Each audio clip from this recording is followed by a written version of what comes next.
And we're live. It's Thursday, April 16th, and you tune in to NEZ SEZ, a place where musicians can come together and inspire each other to play more guitar. Thank you for being here with us today. We have a very special show for you tonight. My name's David Nesdahl, and this is my partner and co-host, Ty Price. Hey, Ty, how you doing? Hi, Dave. I'm so happy to be with you tonight. I always look forward to every Thursday to join you here on NEZ SEZ, and I'm extremely excited to introduce tonight's guest. Personal note, this man's guitar playing helped shape me as a musician. He wrote some of the most incredible guitar parts ever played on popular radio. In fact, it was impossible to turn on the radio in the 70s and 80s and not hear the sound of Russell Javors' guitar. Russell, along with childhood friends Liberty DeVito, Doug Stegmeyer, and Howard Emerson, formed the band Topper. And with the addition of multi-instrumentalist Richie Cannata, Topper became the Billy Joel Band. And for those of us learning to play guitar in the 80s, Russell taught us how to play with other musicians. He taught us how to write songs in an ensemble format. He had a way of always writing the best parts for the song. And as a member of the Long Island Music Hall of Fame and a current member of the Lords of 52nd Street Band, please welcome tonight's guest, Mr. Russell Javors. Russell, pleasure. Hey, Russell. Hey, pleasure to meet you. Guys. Good to be here. Yeah, it's great to have you here right now. Oh my God. Now you got to be good. No, I'm just Oh, it's awesome. yeah, where the hell am I going to go? Well, you can only go up from here. We're very excited that you're here. Yes. Very excited that you're here. Good to be here. Yeah, it's going to be a great time. And let's say hello to some of the people in it. Actually, let's say hello to all the people in chat. We don't have that many in here at the second, but it'll get really busy. Continue to come in. Yeah, Chris Baven is here. Ben Coombs is here. Johnny Bean is here. My partner on my Friday night show, Johnny Bean. Hey, Johnny Bean. Richard Nesdahl, my dad, is here. Brendan B. Squared. Hey, Dad, how you doing? Brendan B. Squared is here. Thomas Santiago. Frank Corcoran. Shauna Marie Sings. Peter K. My buddy Pete.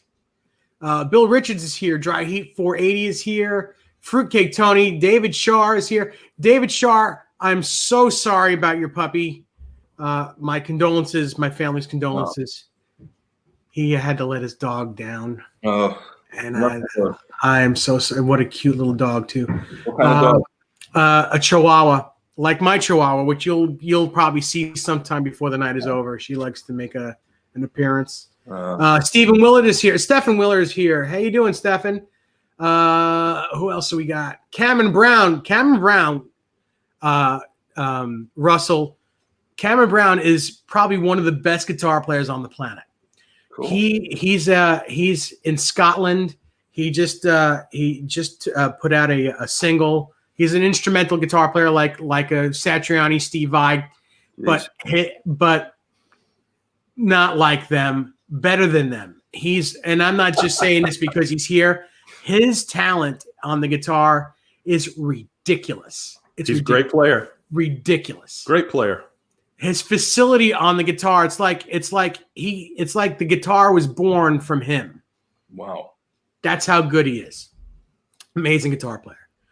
Fruitcake Tony is here. Who else have we got? So we have 21 people here at the moment. We'll get more and more as it comes. Come in. Yep. Yeah. I have to put that link on my website. I'm sorry. I will. That's okay. Is there a way I can see this? Am I supposed to click live comments or anything? Yes. What you're going to do is you're going to go to. I should have told you this before. You'll go to YouTube. Onto this thing, but turn off the speaker on it because you'll start to delay. And then on the right, you'll see the chat, but there's three little dots going downward. You click on the three dots on the top of where the chat is on the right. You know what? I might screw this all up. Maybe okay, so you know what? We'll feed them to you. Yeah, we'll feed them to you. I could just imagine what's going to go on. Yeah, Amanda Coombs is here. Hello, Amanda. Hi, Amanda. Yeah, so why don't we start this? First of all, thank you so much for being on the show. It means the world to us that you're here. I met you a year ago. We dabbled, we talked a little bit, and I was a huge fan. I've always been a huge fan of the stuff that you've written with Billy, and the fact that you're together with the original members, the ones that are left here in the band called Lords of 52nd Street.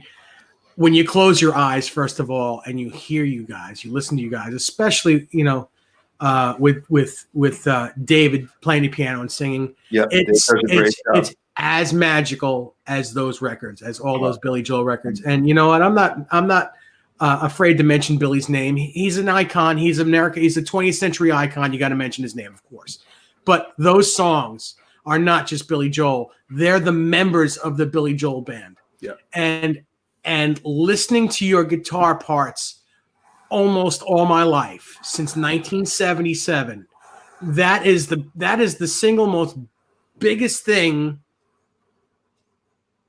that has ever happened to me musically. That's one of the things that got me into playing guitar. Wow. It's crazy. Yes, Eddie Van Halen is always hard to believe though that anybody, it's like, to me, I always thought like a songwriter. I never thought like I was a guitar player. Yeah, but you gotta understand, when I was 7 years old, I was riding in my mom's Ford Pinto listening to AM radio, and those songs were on AM radio. Yep. So that's how I learned rock and roll. That's where I was like, man, I like that. I want to do that.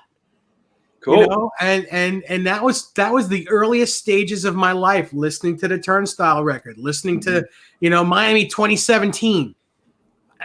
Just, great songs. Yeah. And to finally be able to talk to you and call you my friend. You're in my phone. You're my friend. Well, I'd like to call you my friend, like I said, but it doesn't mean you're my friend. But I'd like to call you my friend.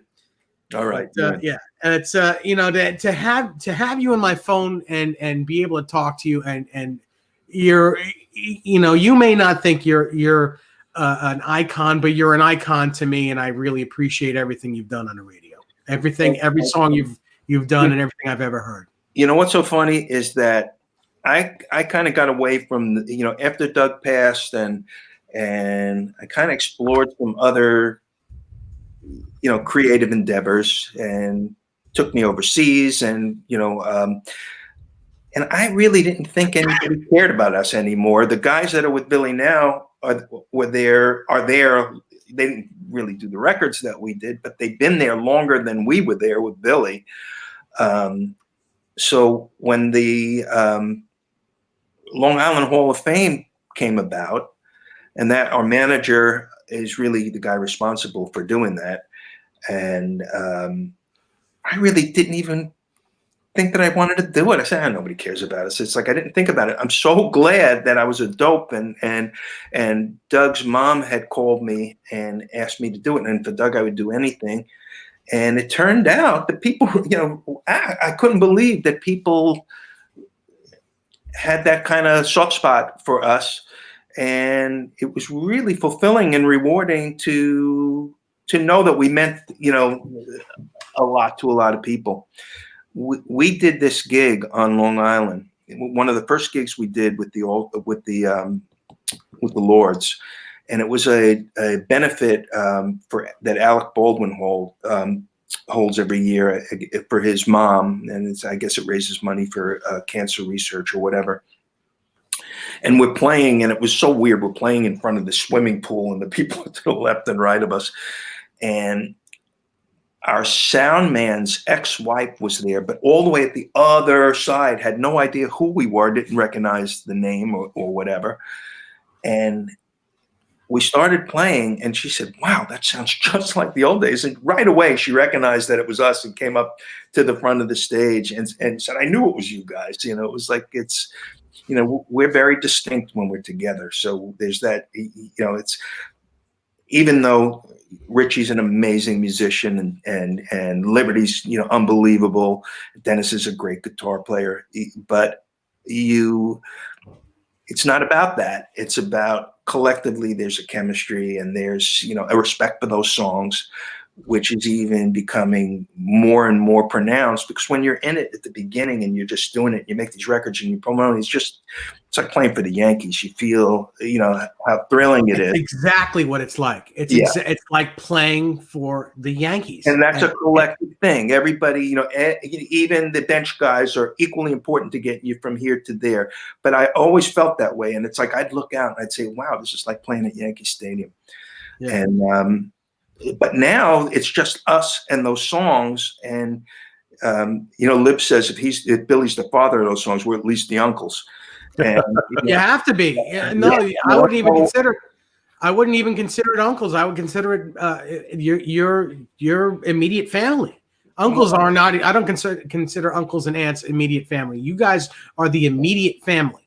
But it all starts with the song, and I think the reason that we wound up doing well with Billy is that we came into it not as let me show you what I can do. How do we bring this song to life? That was always the mindset.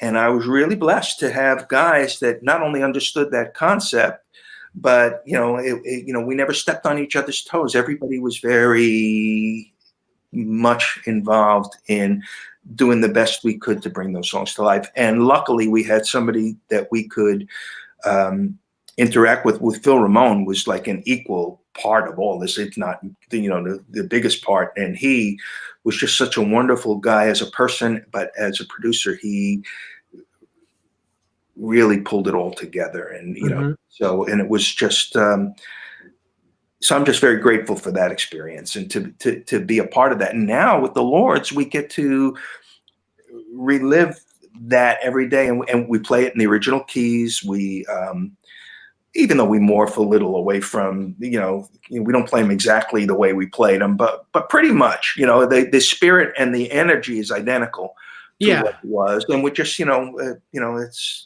you don't want to ever go back. Even when we played live after the records, we didn't play exactly what we played on the records. But I was just going to say that, live,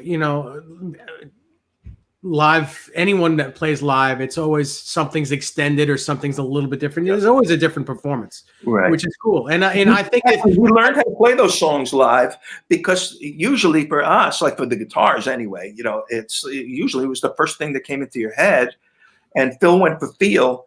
So it was like, boom, boom, boom, let's go, and boom, and that was it. So I really wound up formulating a lot of the parts as we were going on the road and playing. Yeah.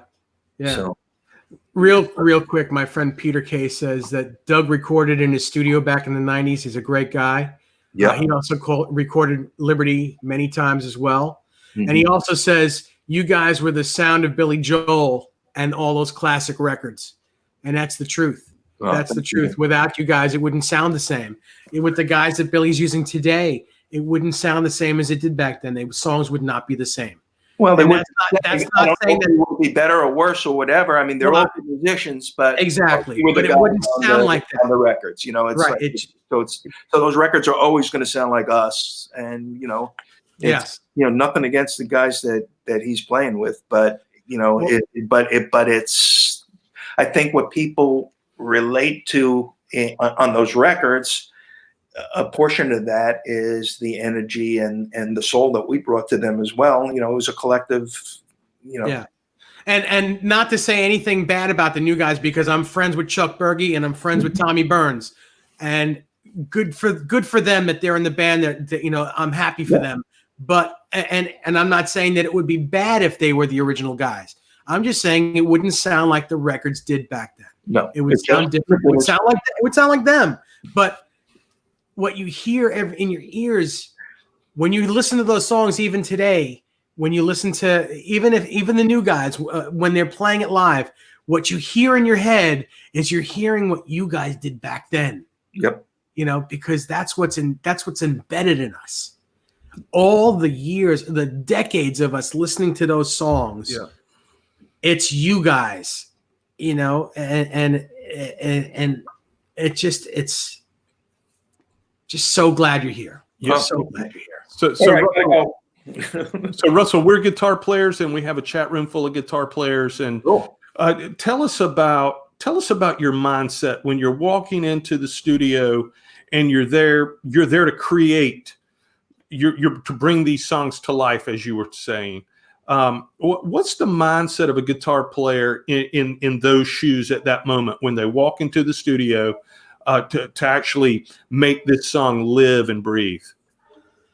That's an interesting question, because I never ever thought of that before, because I remember that we would all, like Lib and I, had houses around the corner from each other, and we would either take the train in or drive in together or whatever.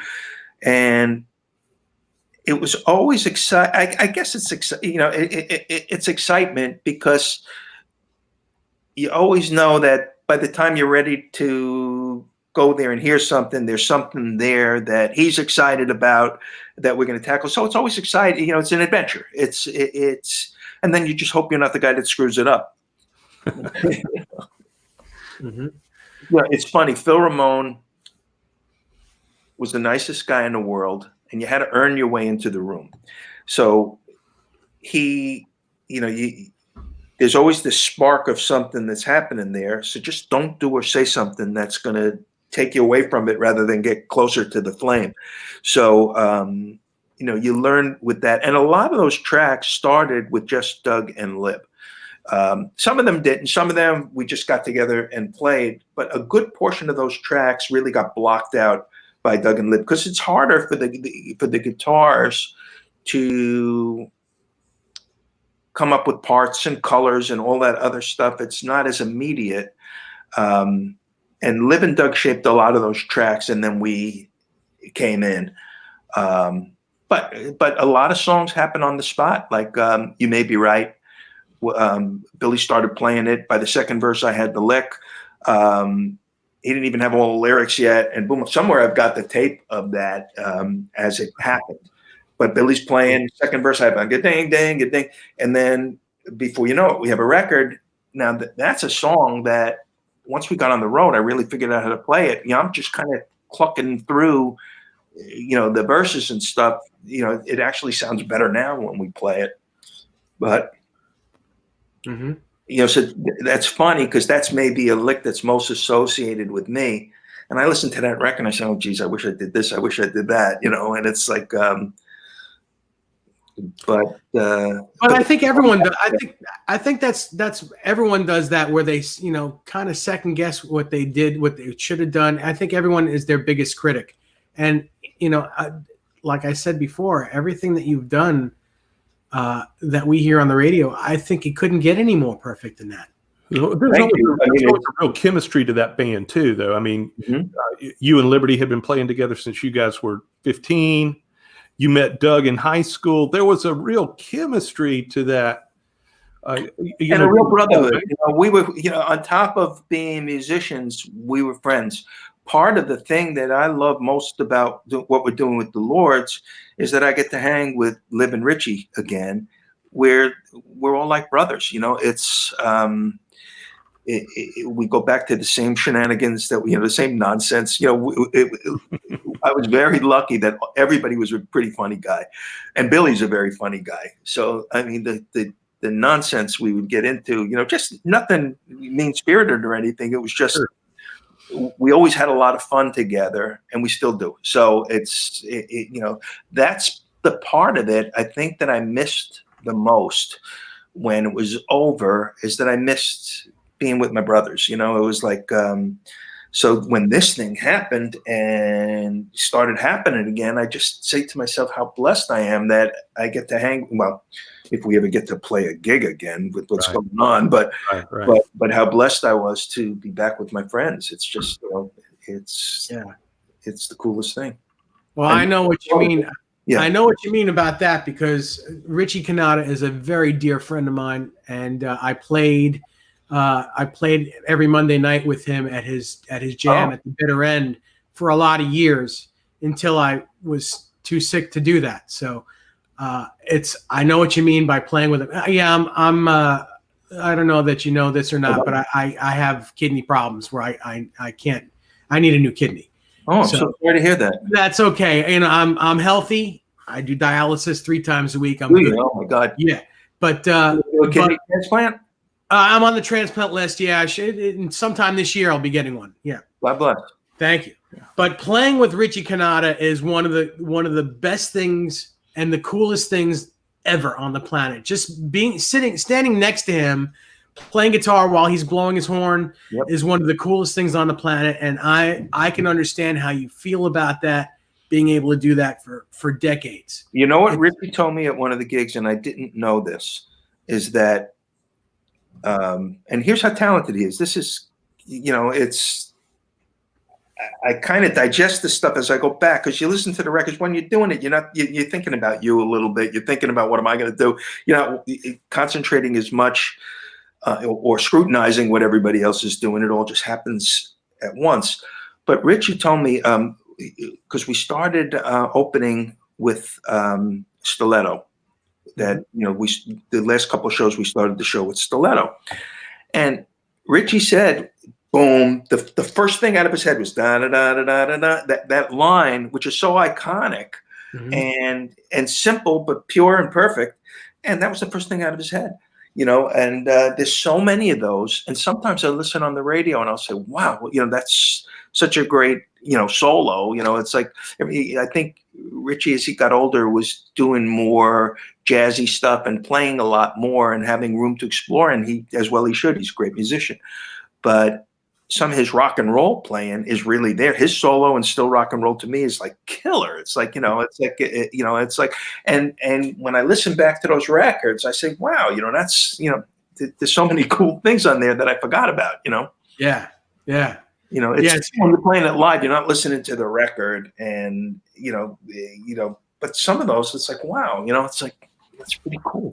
It's very funny, because every time I hear one of those songs on the radio, immediately after, I text Richie and I smile with a little smiley face, or I just heard you. I just, you know, it's just, and it's like, I get a kick out of it. He does too, but at least I think he does. But yeah, it's just, whenever I hear you guys on the radio, it's like, wow, that's just some stuff, man. That's so cool.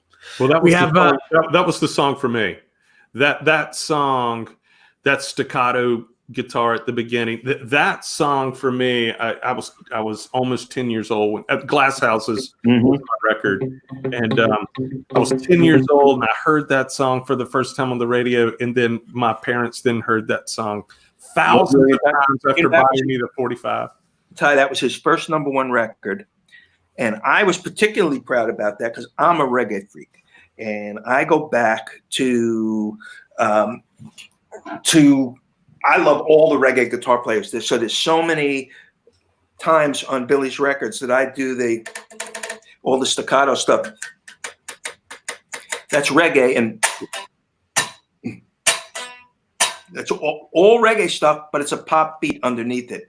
I said, wow, you know, my wife used to say when we saw Police play, like we saw Police play in Paris on their first album and whatever, she says, but before that, she said, see, you guys were too late, because the first white group to play reggae is going to be a smash. And then the Police but we were kind of experimenting with it at the beginning, but Lib's not a reggae fan, because that backwards beat doesn't you know, he loves it, but he doesn't, you know, feel comfortable playing it.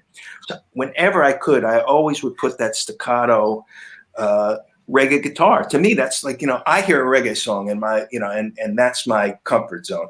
So, you know, I love all all the staccato stuff, and it's on a lot of Billy's records. Yeah, right. It's on so much stuff. And even there's other parts that are tucked into the tracks, like the bridge to A Matter of Trust.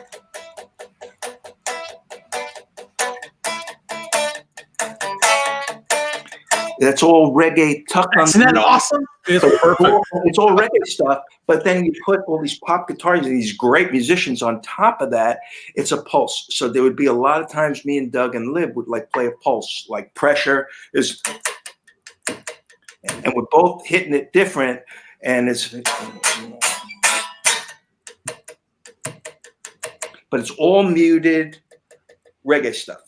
So, and it's even tucked in. If you listen close on a lot of records, there's always there'll always be a little layer of the muted, tucked in stuff.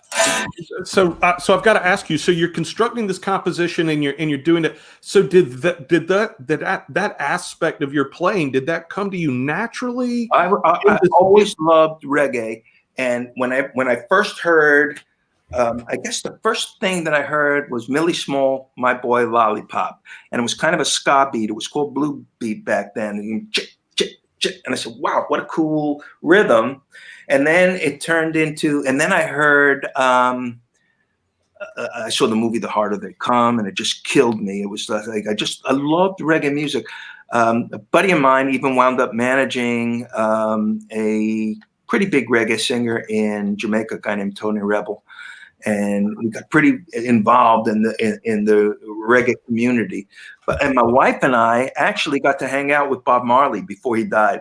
And I was such a reggae fan that we were playing Boston and he was playing Cambridge or someplace, and we got invited to a sound check, and so we listened to his whole sound check, and he came over and hung out with us a little bit. He was a really cool guy, and it was like I met John Lennon. He was like, he was my idol. But there was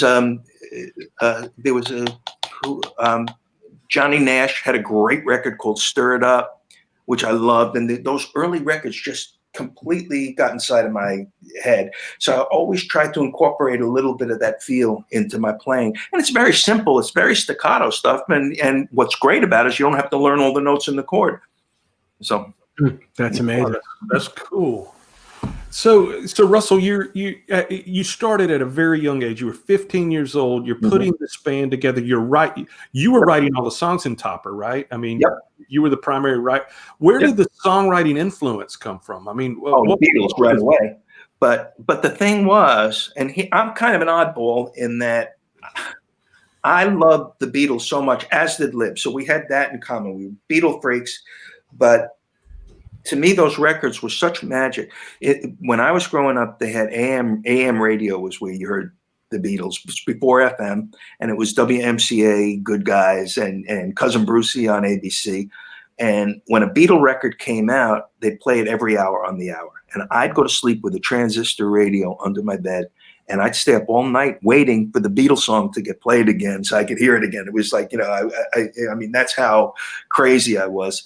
But I didn't like learning the songs note for note. Like Dennis Delgadio can play every note of every one of those songs, and and God bless, I mean, right. The band moves the songs.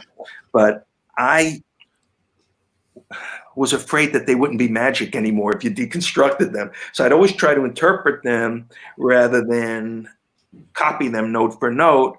And then in doing that, I started getting ideas for songs that were in this, and none of them sounded anything like Beatles songs, but the spirit, or the outside of the box way they went through things, that was what appealed to me, because the stuff that we did was really crazy. It was like oddball stuff. It was not mainstream stuff. It was like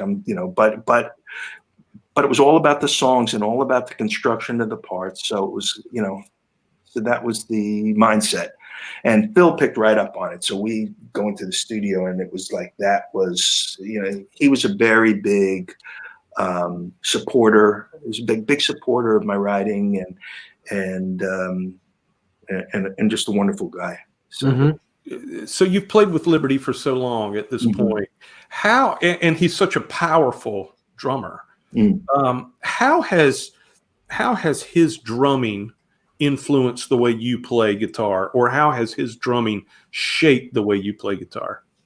That's a good question. I don't know, because here's what's interesting about Liberty. As powerful and as amazing a drummer he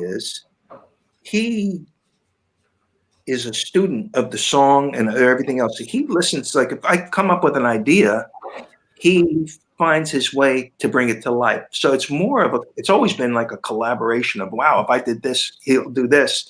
So we just kind of, just clicked together. But, every so often I'd say, why don't you try this, or boom, or whatever. But it was just, I always trusted his instincts. He's, and he would fall into step. We would do things called topper stops, where we, and then boom, they would just stop, and it was like cool, it's like, next thing. So we always had a lot of fun, it was like each project was an adventure. So Fruitcake Tony has a question. Fruitcake Tony says, were you surprised at the worldwide success in the mid-'70s with Piano Man? And even though you didn't play on a Stranger, he says Stranger. So after being a local hero, well, we didn't play Piano Man either. Turnstiles was our first record. So when we met, Doug was the first one. So Doug went to California and did a tour. For whatever reason, Billy's bass player wasn't happening, and somehow Doug gets a call to come out to California and does the Street Life tour, I guess, with Billy. Mm-hmm. And then Billy says he's going to come back to New York. He was in California for a while. I don't think that the Street Life record did very well, and he wanted to do another album. Maybe he was worried he was going to get dropped or whatever. And he wanted a New York band or whatever. So Doug, was amazing. And Doug, Doug says, I know the drummer, and got Liberty in. So then so now Lib and Doug are in the band. And he said, well, we need guitar players. And Lib and Doug go, well, we know guitar players. And then me and Howie came in for Turnstiles. And so it really started with Doug. And piece by piece, Doug brought us into the fold. And so Doug, in the beginning, there was, Doug was the musical director there. He's the guy that, brought us in. But we'd already been playing so many years together that, we just, it was just a natural thing. And it was, it was great just doing that with your friends, Yeah. Yeah. Peter K asks, Russell, do you still use the jazz chorus, Roland Jazz Chorus? I know the answer. And it's funny because I've been using rock and roll apps. Yeah, man. Dennis turned me onto that. Gotta love those. But it's funny, the jazz chorus. I guess on a lot of those stadium tours, I wound up using two JC 120s, and great clean sound, heavy as hell though to carry these things around. So I didn't have to carry them in those days. Now I carry my own amp, so I go a little something smaller. But I used to use two JC 120s. The only thing I didn't like about the JC 120 is that the clean sound was the greatest, the core sound was the greatest, the dirty sound not so great. So and I'm not a big understander of pedals and stuff. I mean, I'm always looking for tone, and it never seems right. And Dennis always helps me out with it. To me, my favorite guitar back in the day was my old Telly through a Super Reverb. I never used pedals. I never used anything. But if you're covering a lot of different parts, and I got to do a little crunch, I got to do a little this. The JC 120 wasn't great for the dirty stuff for me. So it never was for anybody. Probably the best clean sound ever in an amp ever. Yeah, but funny. I tried the smaller versions.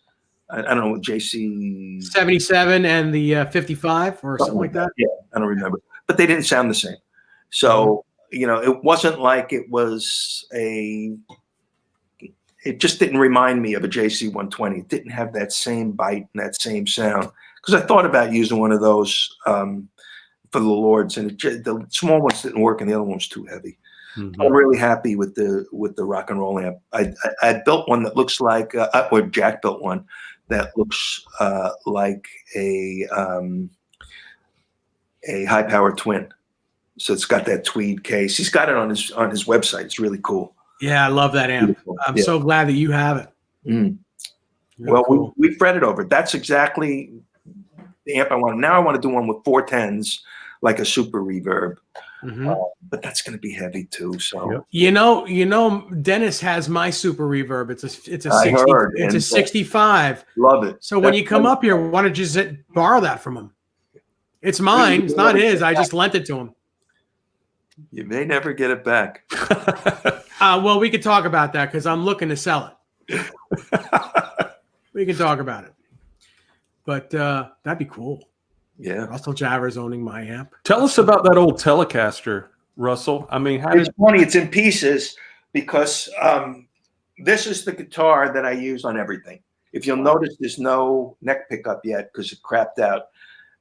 Lindy Fralin just sent me a couple of new pickups. Nice. And I'm not sure I like what I picked because I said, because I used to have a Strat pickup in the front, and then and so now this is routed out for the neck pickup's routed out for a Strat. So he gave, but I couldn't get the strings to line up and whatever, and so Lindy sent me a Telly neck pickup, but no cover on it. So it's kind of got a little silver outline and then black in the middle with the dots. So I can't decide whether it looks cool or not, but it's going to sound good. So, and I'm just waiting until I can go to somebody to put the thing in for me because I don't know what the hell I'm doing. Mm-hmm. But, you can bring it up here. I'll put it in. I got next time you come to New York. Yeah. So, but this is the guitar I used on everything, pretty much. This, and for crunch, I used, I'll show you. What year is that, Russell? I don't know. It's like a 70-something.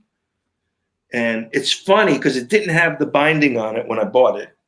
And when I refinished it, I chewed it up so bad. I'm an aggressive player.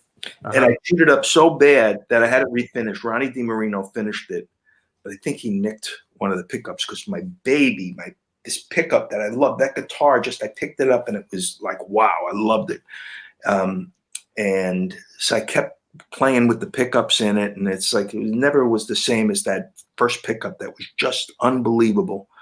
You know, every so often you hit a magic pickup, and that was it. And then, you know, and I was too stupid to realize that you could maybe have it rewound or whatever. It might be laying around someplace if I could ever find it. But it's still my baby. And then this was what I used for crunch. And I don't know if you could see. Hold on. Mm-hmm. And less mini humbuckers. Mini humbucker.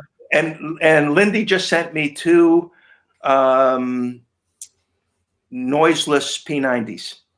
Oh, nice. So I'm going to try those when I swap those pickups. But this was, Les loved this guitar and he signed it. I have a picture of him signing it. He used to hang out in the studio, and Les and I were very good friends. And so, I mean, I used to go to Les's house all the time. And I left when the band was over. By accident, I got into the toy business, and which brought me, I lived in Hong Kong for a million years doing that. But Les and I stayed friends. And I said, Les, you invented everything. Let's invent a toy together. So we'd stay on the phone for hours. He had no clue, but he tried, and he engaged me with it. It was very, very cool. So he was a good guy. But I used to go to Les's house, and you talk about a pack rat, you know, or whatever, a hoarder. There was like mail piled up in the sink, and it was like I never saw anything so sloppy. I was there one day, and a guy was there to put in an alarm system, and there was no place to breathe. The original sound on sound, the original sound on sound recorder was there. He goes, yeah, the Smithsonian wants it and stuff. But I mean, it's just stuff laying around that you couldn't believe. No cool looking Les Pauls. They all look like Frankenstein guitars. He had stuff hanging off of them and stuff. It was like the wildest thing. But the guy putting in the alarm goes, Les, he goes, where do you want me to run the wire? And it was, you know, and he goes, I don't know. Where do you think? He goes, you know what? He goes, I could run it down the middle of the effing room and nobody'd ever find it. It's amazing. It's unbelievable. It's amazing. But so that was my baby. So show us the backup Telecaster. Do you have that with you? Yes. Oh, no, I don't.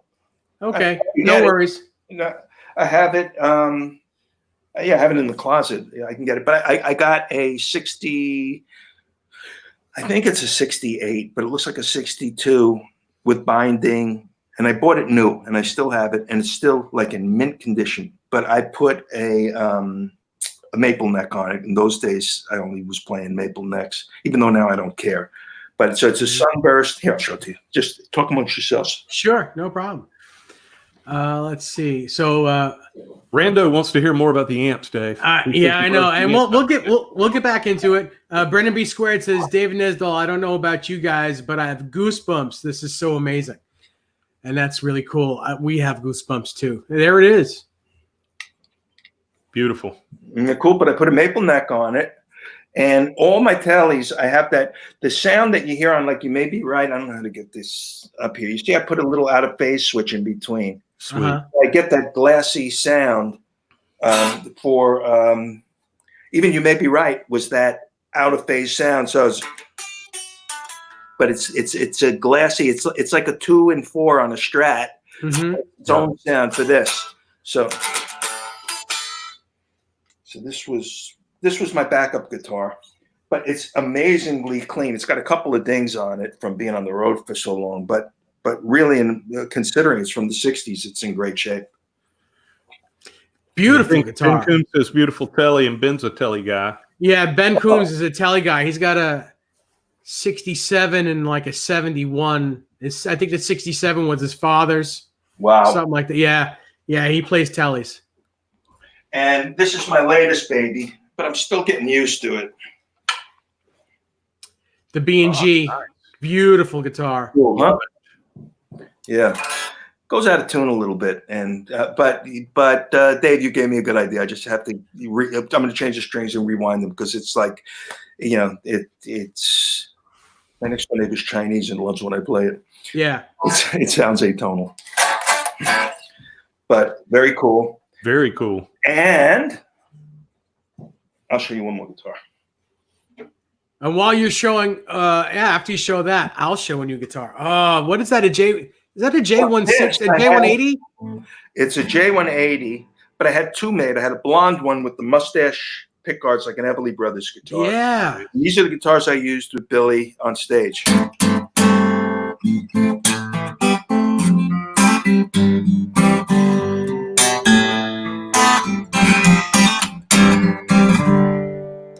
Cool. Yeah, listening to you play gives me goosebumps. Sounds great. Jesus. So, how long have you had that one? They made these for me. These are from the custom shop. They made them for me, gave them to me for nothing. I had them in Russia, which was 87. Beautiful. Sounds great.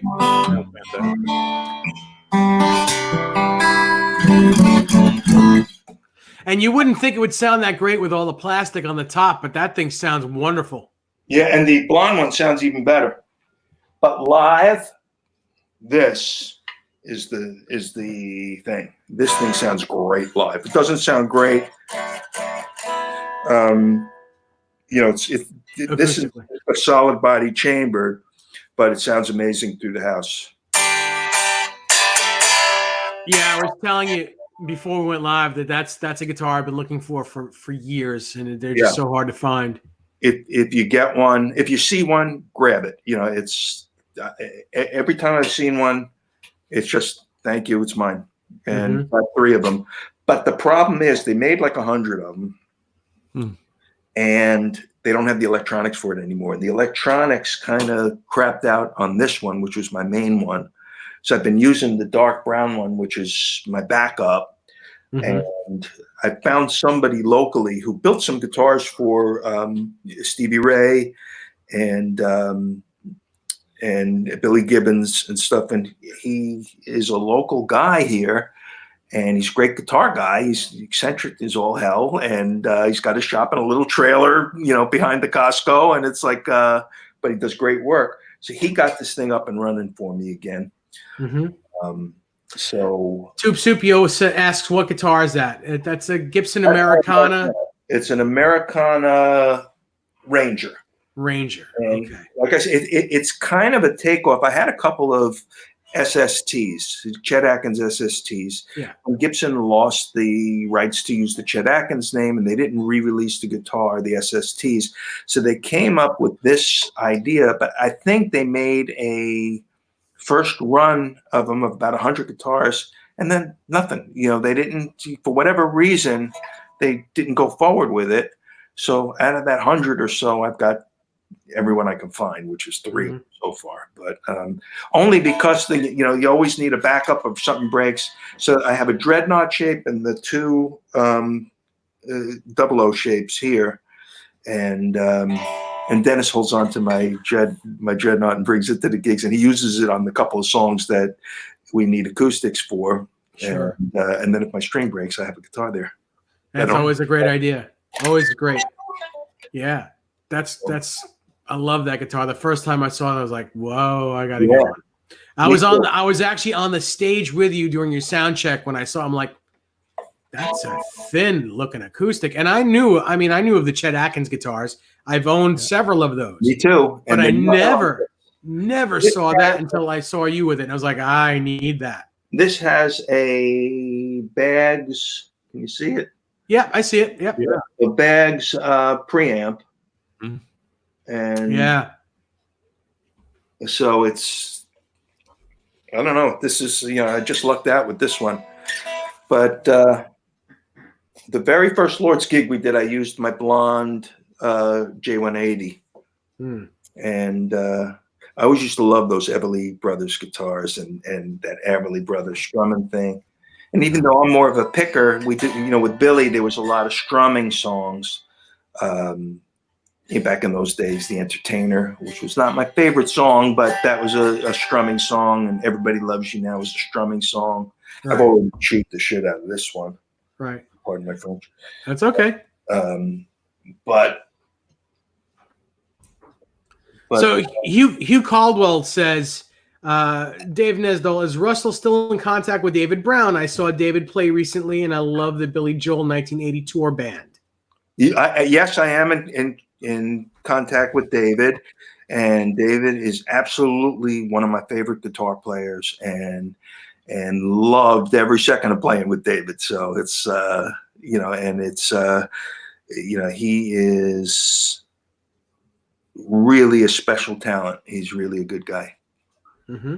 It's cool. Yeah, great. The two of you together were fantastic.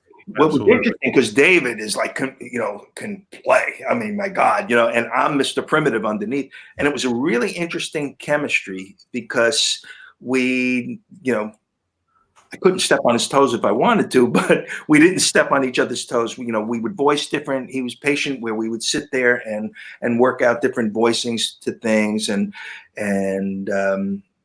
But oh my God, he was just so amazing. Some of the stuff, like, I thought as a band, we were just really smoking on Nylon Curtain, a lot of those tracks. But like, you hear a song like, trying to think of one, or like Laura, which I love, is a great record, a good track.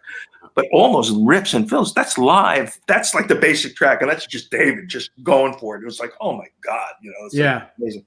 Like, that's the one thing. Like I said, I've been so lucky, and when I watch a guitar player doing that kind of stuff, which is kind of outside of my mindset, I was lucky enough that I used to get invited to a bunch of Steely Dan sessions. Yes. And so I went to a whole bunch. So, Fagan was always very nice to me, and he'd heard a couple of my songs, and a buddy of mine who signed me to my first publishing deal was a guy named Ronnie Vance, and later he ran Geffen, publishing and whatever. But he had signed me to my first deal, and his brother was Kenny Vance, who was in Jay and the Americans and still is out playing and stuff. And Becker and Fagan were the backup band for Jay and the Americans. I didn't know that. So there's still a connection and a closeness. So through Ronnie, I get to go to a bunch of Steely Dan sessions. So I'm sitting there, and we're behind the board, and I'm there at the Peg session when Graydon did the solo. I was there. He was the seventh guy in, but I'm sitting, 5 feet away from him while he did that solo in pieces. One of the best solos ever. Oh yeah, but what was amazing to me is that I don't think he did the first like that. Yeah. And they stopped, and they said, "Well, where should we go?" And then they said, "Well, let's try that." And then he went to the next piece. So they discussed it in segments, but I didn't see him, stumble for a second, and his brain was so amazing, and it was like I was in such awe being there. So I hadn't seen Jay in a million years, and me and Lib were in this movie called Hired Gun, and Jay's in it too. Yeah. And when the director called me, he to do it, because the movie was really done before I got in. Lib just wanted me to add a little color to some of his stories, but I said, well, who's in the movie and whatever? And he says, well, Graydon is talking about Peck. I said, yeah, well, I was at the session. He goes, oh, we'll ask you about that. But he forgot to ask me about that when they interviewed me. But so when we went to the premiere and I got to hang out with Graydon, I was telling him about it. He goes, oh, he goes, not tonight, but call me up. And he goes, and gives me his number. And he goes, I only remember 5 minutes from every session. You got to tell me all about it. So I told him, tell him about his own session. That's amazing. Because I remember it, I was so dumb. I was so blown away by his talent and Steely Dan. They were so meticulous. I went to one Steely Dan session. They spent like 6 hours on a fade.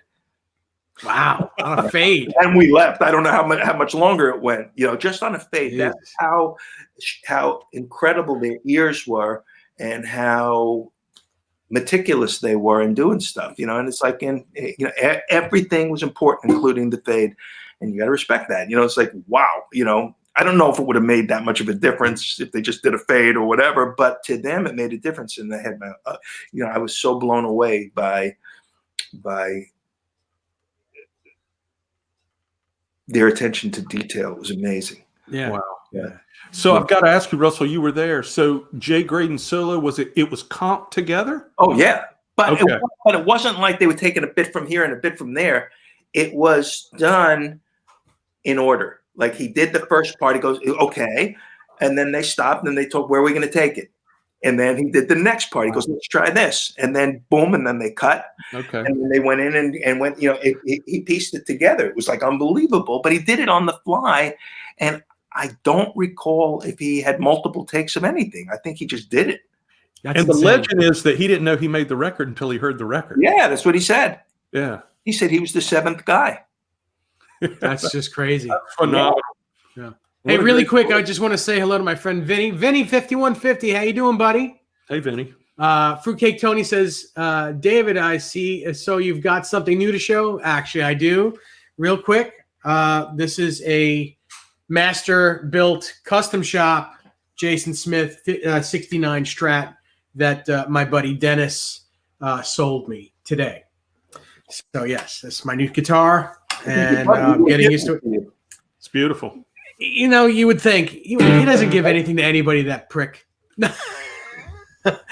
No, but yeah, it's very nice of him to leave it with me until I could pay him. Which everything's on credits. I have 30 days. No, I'm just kidding. No, it's my new guitar, and I'm falling in love with it. It's just a great guitar. That's great. Congratulations, Dave. Thank you. I'm thinking my next one's going to be a Gretsch. Well, Dennis has got a 6120. No, that's kind of the one I've been thinking of too. Yep. Maybe he'll lend it to me. I'm sure he will. I'm sure he'd lend it to you. But and I've been thinking about one of those for a while, because frankly, I never even played a Gretsch, up until recently. And it was just one of the Chinese ones. I wanted to try it, but it's interesting because the pickups kind of reminded me of a cross between a single coil and a humbucker. I mean, they've got the bite of a single coil, but the crunch of a humbucker. So I said, wow, maybe this is interesting. Maybe that would cut through a little better with some of the stuff. It's funny, since my baby, my Telly, hasn't been right, and hopefully it'll be right, and Lindsay's pickups will be great, and I can put it back in the rotation, because that's the only guitar I ever played for years and years. But when I was looking for a guitar to play live, when this was out of commission, I lived in Detroit for a while and met the guys from Reverend when they were based out of Livonia in Michigan. Mm-hmm. And back then they were making like surf guitars and stuff and weird stuff. And I met this guy, Jay Naylor and Ken Haas. Mm-hmm. And I said, let me try one of these things because these were really cool guys. And I got this Reeves Gabrel signature. It's got rail hammer pickups, which Naylor came up with. But anyway, so you can pop the tone switch and it's single coil. It's got a bass contour. It's made in Korea, but it's a really nice guitar and very versatile. And I was very, very impressed. And they've been really, really wonderful to me. So that was kind of my main stage guitar with the Lords until I can get the rest of these going up. I'm always searching, but those guys were really good. And that's a really good guitar, those Reverends. Yeah, I've played those things. And one of the coolest things about them is all you have to do if you want a different sound is take the pick guard off and put another one on, because they have changeable pick guards with pickup configurations in them. Yes. Oh, yeah. Yeah, you can get any pickup. You can put any pickup configuration in your guitar that they make. I never took the pick guard off. That's good to know. Yeah, that's cool. That's innovative. Yeah, very cool stuff.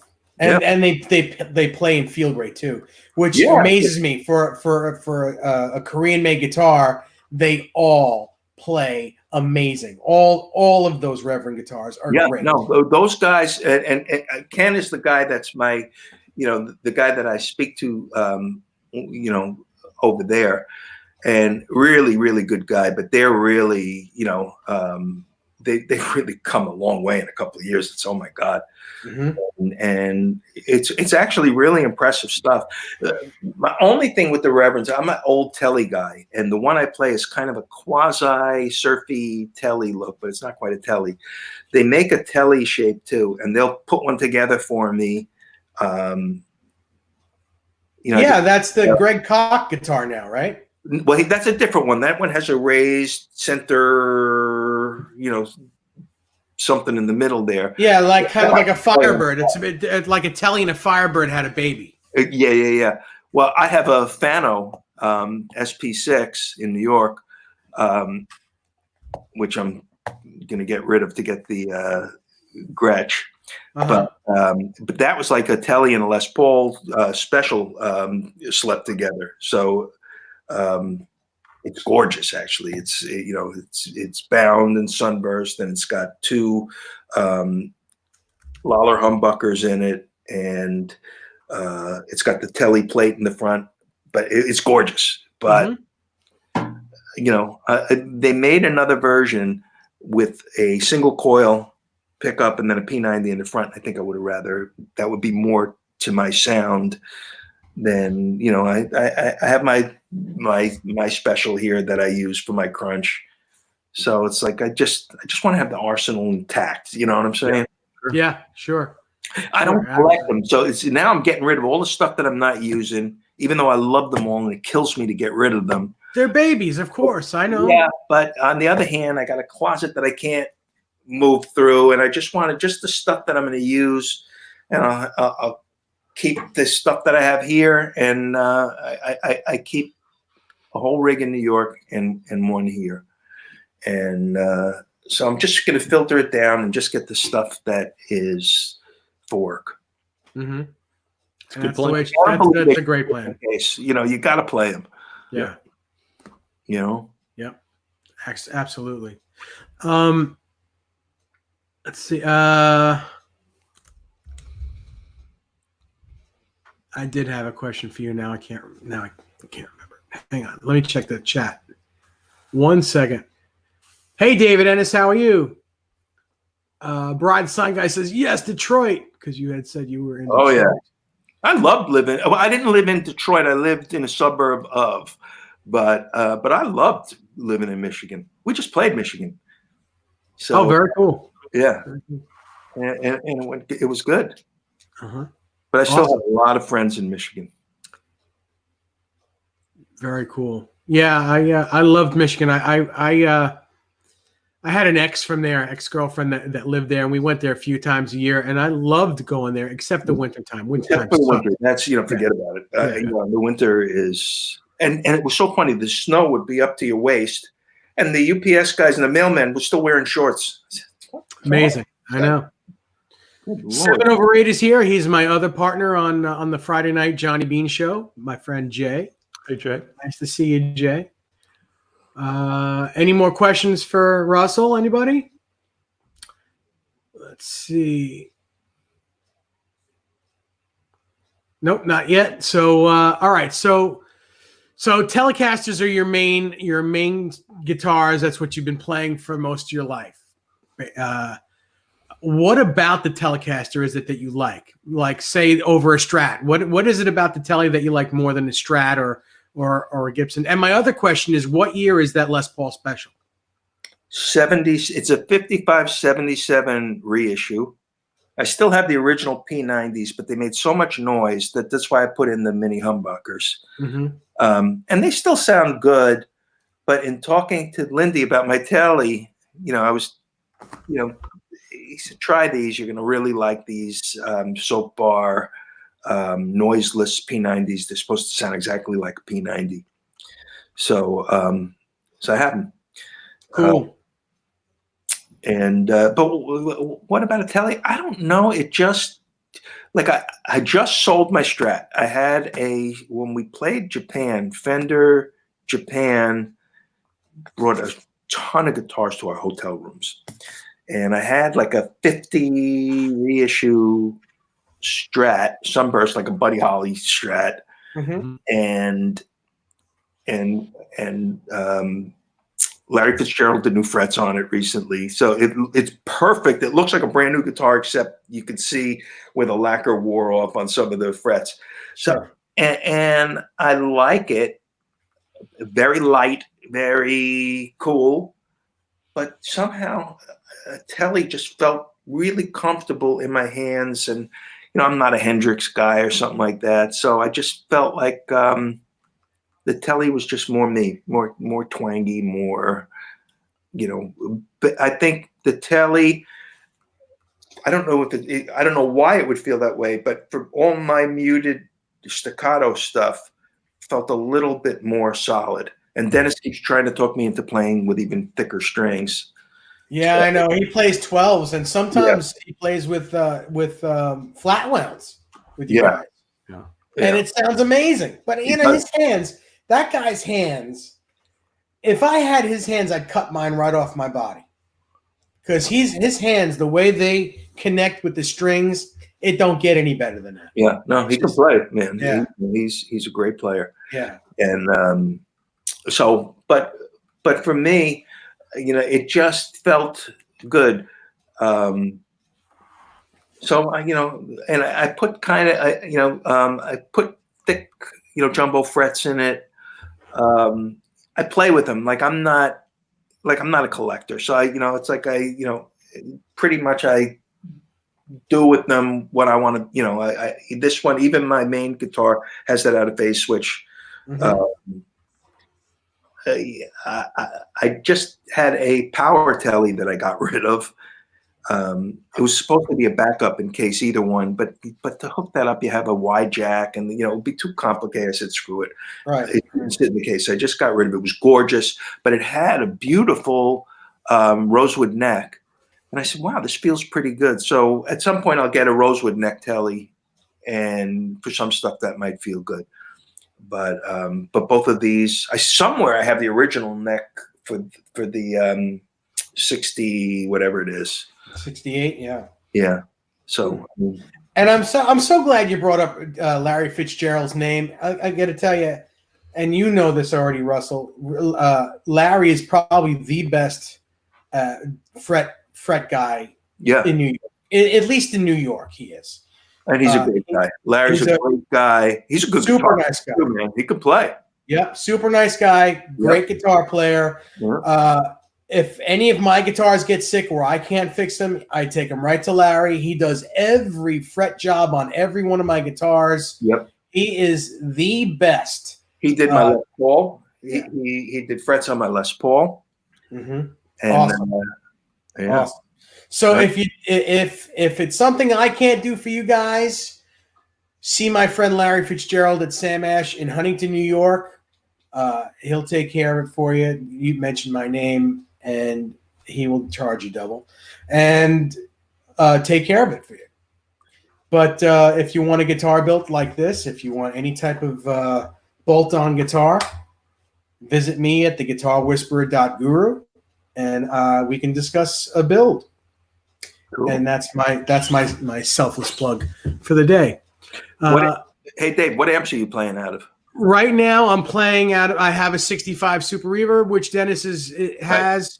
Right. I have a 100-watt rock and roll amps, 100-watt plexi style head. Actually, it's right behind me here. That big black thing right there. Oh, God.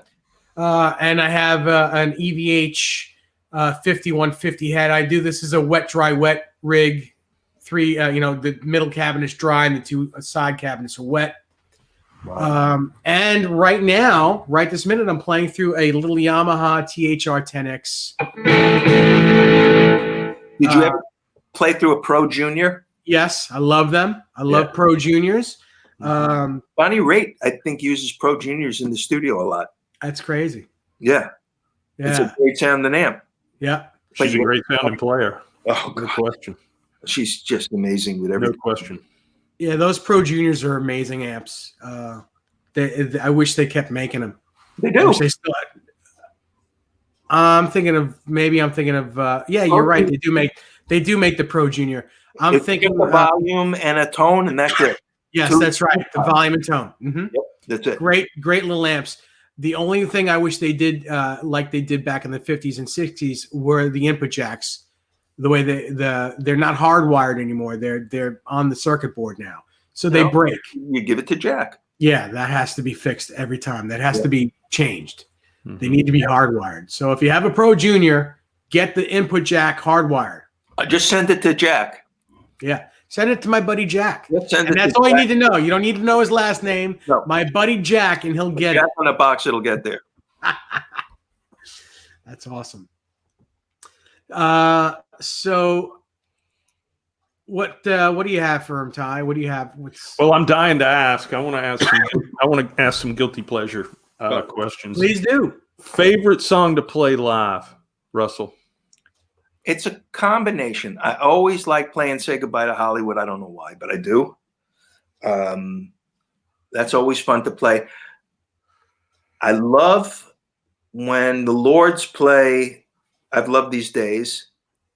It's I don't know why, but the way we play it, the dynamics of it, it sounds just like when we used to play it, back in the day. What else? I mean, they're all fun to play. What's interesting about this gig is that there used to be songs that I didn't like to play at all. And some of them, I don't know why, they just weren't my favorite songs. They were good songs, but they just, I just didn't connect with them. But now in this situation, learning how to play them, relearning these songs, because we have to go back in time. Sometimes some of these songs, if we didn't play them live, we played them in the studio and then we never played them again. Uh-huh. So some of these songs we were rediscovering, and they were really a lot of fun to play. Like one song we did, Half a Mile Away. We never used to play that live, and it wasn't my favorite Billy song, but it was a lot of fun to play. I mean, great changes and stuff. So that would have been the last song I would have picked, but it was it really turned out to be fun playing live. I'm trying to think of what others, they're all fun to play. It's like they're all like children. Sure, you're children. It's like I don't know. I don't know why I'm not connecting with them right now, but and then there's some of the songs we play, like if they're encore songs. So then it's just everybody turns it up, and so like the stuff that we do at the end of the show probably doesn't. I can't even imagine what it sounds like because we're just going for it. But so that would be "You May Be Right." That would be. That's always the encore, isn't it? "You May Be Right." Yeah, pretty much. And I mean, Miami was fun to play. Always a great song. I always loved playing that when I was doing the thing with Richie on Monday nights. I'd always get called up to play that song. Oh, you're kidding? Oh yeah, I love that song. Yeah, that was fun to play, and that's another thing where it's kind of muted to play it like on the record. It probably means nothing. It won't sound like anything on the acoustic. Mm-hmm. But it's kind of muted in the attack. So it's yeah, great song though. There's a lot of cool rhythmic guitar parts in that. Brendan B. Squared has a question. He says, Russell, do you ever play slide? And if so, what's your favorite tuning for slide? No, and because Howard Emerson and David Brown are probably two of the greatest slide players. So, although Howie tells me that I had written a song with an old Lipstick cover, and I forgot what tuning it was in. I forgot the song, but I had this weird lick, and I said, "Oh, it needs like something," and I got one of my wife's like lipstick covers and did it. And Howie said, "Oh, that got him started on playing slide," and I never played slide, but although I guess it would be fun to learn at this point, I have a lot of time at home here. We all have a lot of time at home these days. You're not kidding. Bought an MPC or whatever it's called to try to get some ideas going, but it's taken me forever to figure out how to use it. But by the way, our friend Brendan B. Squared had just asked you that question. He makes cigar box guitars, and they're wonderful. Cool. They're great, cool guitars. Very cool. I think he makes 3 and 4 string ones. Wow. Yeah. Wow. Yeah, they're very cool. So Russell, it seemed like for a stretch there, 15 years, you guys were recording a record, you were hitting the road, recording a record, hitting the road, and hitting home runs. Every record was a big success. Is there a tour that stands out for you during that time? And if so, what about it? Well, Russia, just because it was such a plus that my wife and my son came, my son was 8 years old, I guess, back then. He's 43 now. That's how long ago this was. And my son's a kick-ass guitar player. Oh my God. He plays like old Robert Johnson-y kind of, I can't play like he plays. Cool. But he's really, really good. And great harmonica player too. But my son was there. Billy's daughter was there, and my wife was there. So it was such an odd circumstance that was a tour that really stands out in my head. Well, you guys made history. You were like the first band to go to Russia. Yeah. We were the first full tilt show because we brought sound and lights and everything. And it's so funny because there was a lot of press around and it was like this, it was a big deal. And we're on the side of the stage getting ready to go on. And Billy was kind of nervous. It was, there was so much and it's all out of his pocket at that point. And we had a documentary going and a concert film going and stuff. And we're just the idiots that have to get on stage and play. So we're still doing our shenanigans and stuff, but Billy had a lot on his mind and on his shoulders at that time. So what kind of broke the ice is as we're getting ready to go on, reporters come over and stick a microphone in our face, and now the lights are going down, the music is playing, and they go, "You're just about to go on stage. What is it that you're, what's going through your mind?" And Liberty grabs the mic and he goes, "All right, you commies, let's boogie." He goes, "That's so funny." That's great. That's what I remember when I remember Russia. Oh my God. That's something I would say because I don't care. That's great. Awesome. My friend Norman Perkle's here. Another great guitar player, has a bunch of very cool guitars. He's a big fan of yours, Russell. So yeah. Hey, Norman. Some other big shows. What other than that? What sticks out in your mind? Well, we did. There was a song we did called "Leave a Tender Moment Alone," and the harmonica was played by Toots Thielmans, who just passed, but he was just an amazing, amazing harmonica player. He played a chromatic harmonica, and Stevie Wonder really adopted his style of playing, listening to Toots. But Toots was also a great jazz guitar player and played a Rickenbacker guitar. And John Lennon got a Rickenbacker guitar admiring Toots playing guitar. Oh, no kidding. But anyway, so we would open the show with Angry Young Man. And here I'm standing on the side of the stage is Toots Thielmans, and I have the harmonica part in Angry Young Man. And that's the only thing I know how to play on the harmonica. And every day that that we play, Toots would be watching me. I grab the harmonica and I'd apologize on the side of the stage. I'm sorry, Yeah, that's funny. I love when things like that happen. It just shows that you're human. It's like you got your rock star as a human. Just very cool. A really good guy. It was so much fun getting to know somebody like that and to hear his perspective on stuff. He was really a very, very cool guy. I really enjoyed. So I think about stuff like that, Yeah. I also, that tour, we played Wembley and Prince Andrew came. Yeah. And I told Prince Andrew a very dirty joke. So I remember that. You'll have to tell us that when this goes off. Yeah. So, and he saw me telling somebody backstage the joke and comes up to me and says, "I see you're telling a joke." And I said, "Yeah." And he goes, "Would you share it with me?" I said, "There's got to be some protocol that says I can't tell this."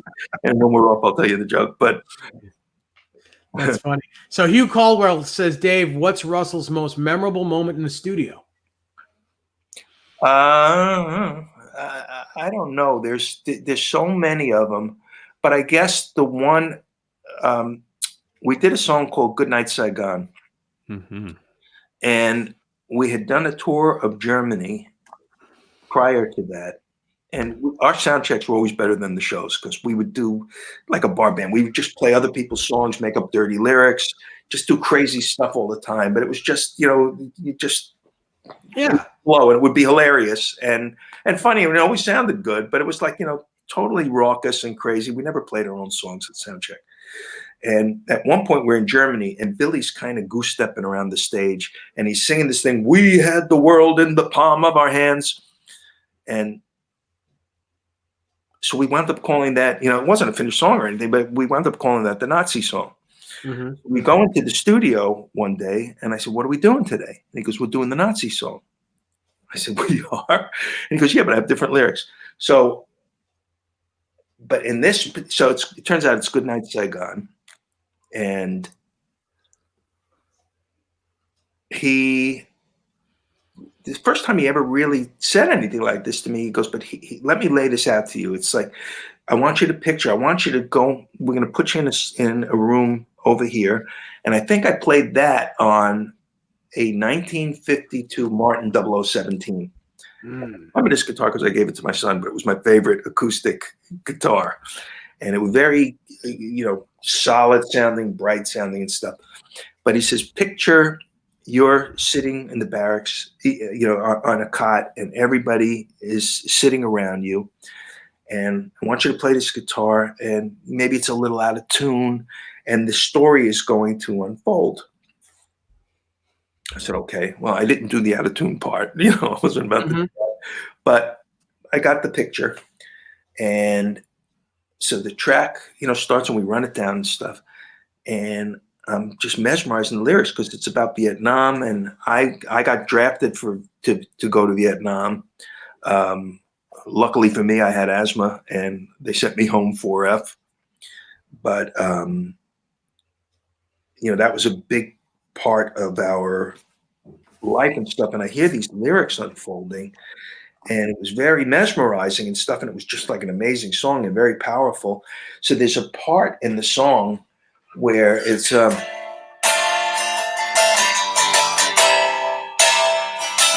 then there's a part where it goes, where it ends, but I'm listening to the lyrics and I flubbed a little. I went something like that, but I just flubbed because I was in the lyrics. So Billy goes, yeah, I like that little thing you threw in. So thanks, but it was a mistake. But, so funny. Yeah. Those little happy accidents. Yeah. Happy accidents. The thing is that hearing that, it was so powerful hearing this story unfold for the first time, and the track was very powerful, and Phil had this thing with the helicopters and all this stuff, and we'd go into the session and whatever sounds were going to be on the record, Phil already had worked out, and you kind of heard the record in your headphones as it was going down. It was like they'd get effects afterwards. So that one was very, very powerful. There was a bunch of them that just you said, oh, that's going to be a hit, and it's like, and then sometimes, you did one or you heard the song for the first time and thought it was going to be a hit and maybe it wasn't, but but that one really stuck out. A lot of the stuff on Nylon Curtain was pretty amazing. It was a great record. Great record. Still is. Yeah. So what's one of the last things that you remember that like before things kind of like died down a little bit? What was one of the last best things that you remember? Well, the last tour we did was Russia, so I mean, and that was like insane. Yeah, that's a good climax right there. Yeah. That's pretty amazing. We did some shows in Australia after that. I think so. Well, how long were you in Russia when you did that tour? So what was it like to be there for, like, being an American in that area during a time where Russia was not our friends? Well, it's funny. My mom was Italian, and my dad's family were Russian Jews. And and there were the things in Russia called refuseniks, where they put Jewish people in jail, and there were letter writing campaigns that went and that kind of kept them alive. And I didn't know much about it, but Walter Yetnikov came, some other people came, and they wanted some people to pass some letters, and I was happy to do it. I figured it was an adventure. I figured nobody's going to arrest me. Turned out it was more dangerous than I understood. But I did it anyway. But it was like a real spy novel where you go on a park bench and with the newspaper and you got the letters and you hand it off and you have this whole thing, which was really pretty amazing. But I know Walter did it and a bunch, I did it, and I don't know who else did it. A bunch of people kind of tagged on to our party that were involved in that too. So I remember stuff like that. I remember my son, who was 8 years old at the time, and we were in a restaurant, and Billy was smoking a cigarette, but there was no smoking allowed, but it was Billy. And then one of the crew guy lit up, and then one of the cops pulls the guy, and Billy stands up and says, "Hey, I'm smoking, he can smoke." And the translator grabs Billy and says, "Shut up. You're going to go home next week. He's got to live here," and stuff. And it made you think, Billy was doing, he was being protective of this guy and doing, so, God bless. But you don't realize, coming from where we come, what it's like living under that kind of rule. It was a little bit scary. The party people were assholes, but the people themselves would give you the shirt off your back. My wife emptied out her suitcase, gave all her clothes away. We met these people. We had them up to room. We had rooms overlooking Red Square where Khrushchev used to give the speeches from and stuff. I had a grand piano in my room and stuff. And Billy. That's amazing. That's amazing. And you know what? More times than not, the people. The government is usually the people that are not good, but the people of the countries that are usually, everyone says, "Oh, you don't want to go there." No, people are great. Loved us, but something. If the shoe was on the other foot and we brought some communists home, I don't know that we would have been as open-minded. Here, I'm going to show you something. This is pretty cool.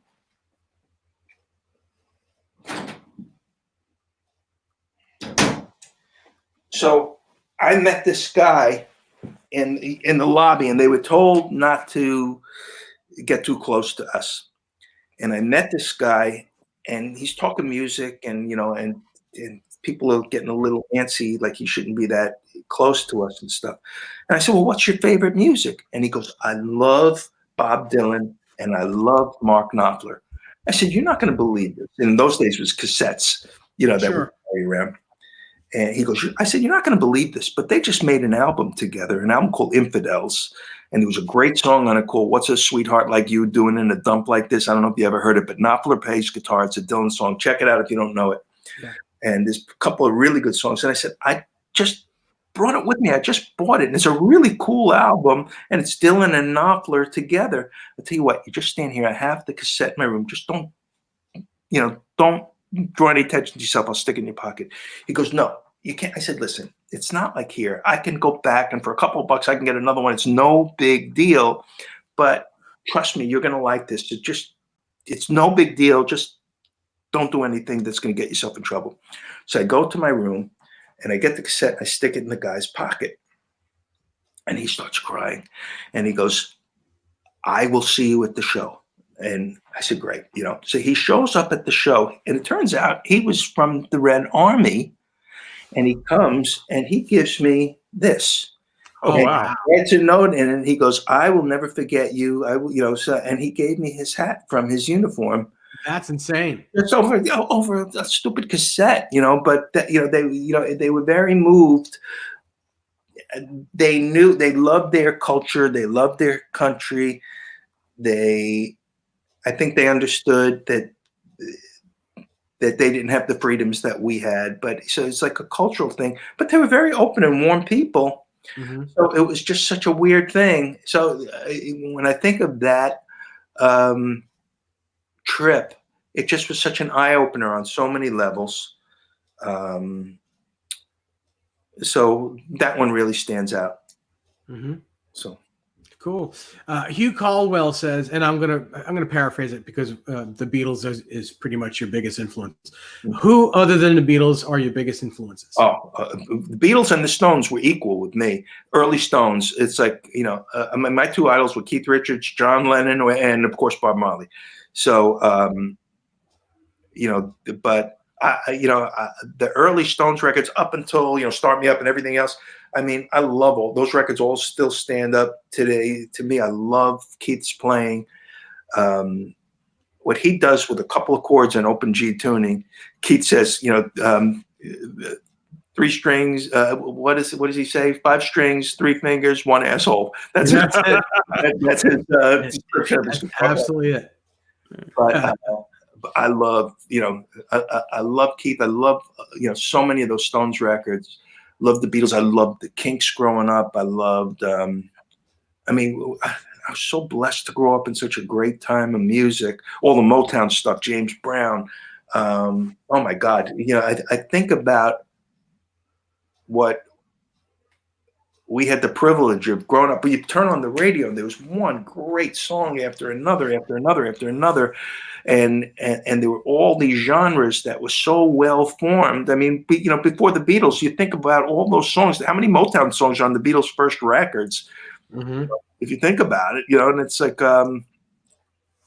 just very cool that I guess every generation sees their generation as the time in music that's the best or the most important.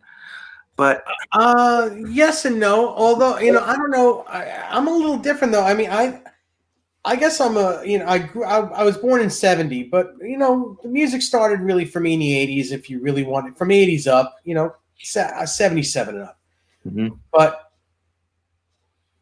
I love the music from the '70s. I mean, that's really my style. I love R&B. I love classic rock from the '70s. Bad Company, Free. All those bands, Led Zeppelin, all those bands that were in the late '60s into the '70s were my favorite bands, and I think that's I think that's when music was the best. Well, it's. I saw Hendrix live. I saw the Beatles live. I saw the Stones live on their first tour. I saw my wife. when Beatles played Shea on WMCA or whatever it was, won tickets to see the Beatles. She doesn't write a love letter. Sure. And she just pulled out the scrapbook that has all this stuff, and I just found the ticket to when I went to see the Beatles at Shea. It was Elvis. Oh my God, Elvis was. I didn't love Elvis when the Beatles were out, because then it was like Vegas Elvis, and I didn't get it. But once I discovered early Elvis and the early rock and roll guys, I always loved Chuck Berry and Little Richard and all those guys and Jerry Lee. Yeah. But once I really understood Elvis, I named my son after Elvis. Elvis was a twin. I said, my son's going to have a rock and roll name. And Elvis was Elvis Aaron, and his twin that didn't live at birth was Jesse Aaron. I mixed up the names, and my son is Jesse Aaron. And that's my middle name too. My mom loved Elvis. Yep. That's cool. Two A's. I got in the 70s on our first tour, Jerry Schilling, who was Elvis's right-hand man back then, who was the guy in the pictures with Elvis with Nixon and stuff. He was our tour manager. Oh, wow. So, and Elvis was still alive. And I would say all the time, Jerry, when we get to Memphis, I got to meet the king. You got to take me to meet the king. And Jerry still carried Elvis's credit cards in his pocket. Wow. So every so often he'd let me hold Elvis's card, and I check in for incidentals, and I put Elvis's card on the table. But how cool is that? Oh my God. So anyway, so it's got to be a couple months before he passed. But we're playing a little club in Memphis called the Ritz, I think it was. It's not there anymore. We did 2 shows. The whole Memphis Mafia is there. So Sonny and Red West and Joe Esposito and all these guys, and they're all there. Everybody but Elvis. And so it's late. It's like 1, 2 o'clock in the morning, and everybody's packed up and stuff. And this big black Cadillac pulls up, and Jerry goes, "Go get Billy and get in the car." Yes. I said, great. So I go, "Billy, come on. Elvis just sent his car. We're going to Graceland." He goes, "You go. I'm tired." I said, "Excuse me, but Elvis just sent his car and we're going to Graceland." He says, "I don't want to go. You go." That's crazy. I'm going to say one more time. Anyway, so I said, okay, I'll tell you about it tomorrow. I go, "Liberty, get in the car, shut up." So, and then Liberty, we know it's Elvis's car. Liberty's rubbing his ass on the back seat. He goes, "Elvis is going to sit back here and go, well, I feel funky," because it's, it's cool. So Barry went in this other car, and Sonny and Red West were driving, and everybody knows it's Elvis' car, and people are swarming the car and stuff. He's not in the car, but they think he might be. And so we go through the gates, and we go on the front steps, and Jerry goes, "We want you to get the full effect." So they go around the side to let us in the front door, and the doors open, and now they have it restored to its early tackiness. It's 50s tacky, but this time it was all purple velvet, mirrors all over the place and shit. So the doors open, and Liberty grabs me by the shirt, and he goes, "Early Gavone." He goes, and then Elvis's aunt Delta walks by in her pajamas, no robe, no nothing. She goes, "Boys," she goes, "Sonny, Red, you go see what E is doing. Boys, you must be hungry. Meet me in the kitchen." And she goes and gets her bathrobe, and we go into Elvis's kitchen, and she goes, "Help yourself." So I open up the refrigerator, and I pull out a chocolate cake, and me and Liberty and Elvis's aunt had a piece of chocolate cake at Elvis's kitchen table. That's amazing. Yeah. And then I said, and I was married, and I said, in those days, no cell phones, no nothing. Oh. And I said, "Aunt Delta," I said, "I got to tell my wife where I am." I said, "It's a long distance call. Can I go help yourself?" So I said, "Suzanne, guess where I am?" She goes, "It's 4 o'clock in the morning and you're in Memphis." She goes, "Wait a minute, Jerry came through." I said, "Oh yeah." "You meet him?" "Not yet." "Boom, I'll call you." So he never came. So long story short, we saw every room in the house, including the bedrooms upstairs, except for Elvis's, because he came out of his bedroom, and we had an early flight the next morning. So we waited until it was too late. Jerry goes, "I'm sorry, you got to go. We'll do it next time." And then there was no next time because he passed. Yeah. But what a shame. That's a great story. We went through all his records. Lib lifted up the toilet. He's going, "Wow, here's where Elvis goes." It's crazy. That's where he went, all right. Great story. But I don't know if that's the one, but we went through all the records. We went through all the rooms. We sat in all his cars. We got the full tour. Did you sit in the plane? Yep. That's The amazing. plane was on the property back then. It still is. Oh, that I didn't know. Yeah, And it's still on the Jerry property. designed the racquetball court, and so he showed us that, of course. And then Priscilla, who wasn't there, obviously, because Elvis was with somebody else at that time, but she used to come see us when we played the Forum because she was with Jerry. But she would always ask me, "How's Jesse Aaron? He must be so and so years old. We'll give him, bring him to Memphis. We'll give him a private tour of Graceland." So It's he was always fantastic. very, very cool. Oh, that's That's awesome, man. Yeah, That's and that's crazy. all thanks to Jerry. We weren't doing enough to do that. Right? Wow. So you're on tour and you're doing all these things. So so you have the cassette, the Knopfler cassette with you. Mm. What other songs? What other bands are you listening to at that time? What do you bring? What music are you bringing with you? That's a good question. Just I don't know. Whatever I always had the staples like the Beatles. I always loved Ray Davies. I'd have that kind of stuff. There was one tour where there was a Winwood album that was playing every 2 seconds. Yeah. You go through these things where you hear something and then that's on, we used to carry boom boxes around with us in those days. Mm-hmm. And I wish I could remember because it's, there'd always be a tour that would be the go-to. Yeah. Mm-hmm. Yeah. Another question. Mm-hmm. You're on tour. You're going around the world. What's the one person you want to meet while you're on the road? Who's I'm on the road now. I want to, I'm going to be in England. I want to meet. Well, it's funny because I never met any of the Beatles. Now, Lib and Doug played on a McCartney track, but I never met any of the Beatles. Although John wound up using that guitar that I had for a while. Mm-hmm. And my rig was in the studio, and Phil used to make me up these crazy guitar picks because I'm a Gemini. So I'd walk in and he'd say, "Which one do I have today, Russell 1 or Russell 2?" I said, "They're both talented. You should pay me twice." So he made up Russell 1 and Russell 2 guitar picks, like 3 gross of them. So with my amp and my chip was in the studio and a bag of the picks, and McCartney used, I guess, something on my rig, and Phil says, "Keep them." I go, "I'll get them more." So, and I got a thank you note from Paul on that. That's as close as I got to the Beatles. That's cool as hell. But I was really in those days. I was good friends with Brian Setzer, and he was doing an album with Chuck Leavell, and so got a little friendly with Chuck. And so he invited me to a Stones rehearsal once, and my idol is Keith Richards. So I go, I'm backstage. So Chuck, I sit down at one of the, tables, one of the, where everybody has their dinner, one of the food service tables. And so I sit down and he comes back with this like big beer mug filled with Jack Daniels and a little bit of Coke. And he goes, "Here, I'll tell you what, this is for Keith, but you take it. I'll make him another one. I'll be right back." So I sit down with Keith's drink.